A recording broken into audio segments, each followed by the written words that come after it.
अरे बाळा, किती विचार करशील? थकला नाहीस अजून?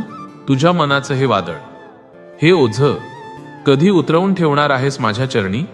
मी तुला सांगितलं होतं ना, भिऊ नकोस, मी तुझ्या पाठीशी आहे.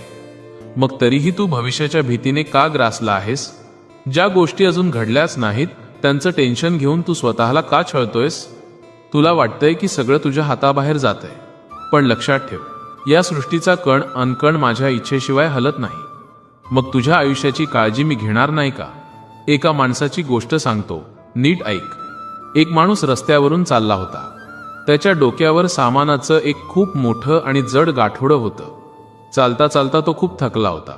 इतक्यात तिथून एक गाडी चालली होती. गाडीवाल्यानं दया दाखवून त्या माणसाला गाडीत बसवलं.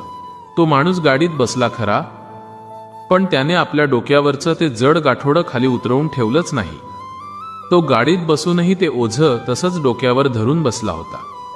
गाडीवाला हसून म्हणाला, अरे वेड्या, आता तू गाडीत बसला आहेस, मग ते ओझं डोक्यावर कशाला? ते खाली गाडीत ठेव ना. तेव्हा तो माणूस म्हणाला, नको रे बाबा, गाडीवर आधीच माझं वजन आहे, त्यात या गाठोड्याचं वजन टाकून मी गाडीवर जास्त भार देऊ इच्छित नाही. बाळा, तुझी अवस्था ही अगदी तशीच झाली आहे.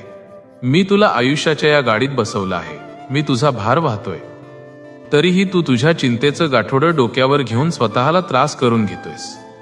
तुला वाटतंय की सर्व तुलाच सांभाळावं लागणार आहे, पण तू विसरतोयस की ही सृष्टी आणि तुझं आयुष्य मी चालवतोय. तू फक्त तुझं कर्म कर, प्रामाणिकपणे प्रयत्न कर. जे तुझ्या हातात नाही त्याचा विचार करणं सोड. हा अट्टाहास कशासाठी? हे मी पण बाजूला सार आणि एकदा फक्त मनापासून म्हण, स्वामी, आता सर्व तुमच्यावर सोपवलं आहे. ज्या क्षणी तू तुझा भार माझ्यावर टाकशील त्याच क्षणी तुला एक विलक्षण शांतता जाणवेल.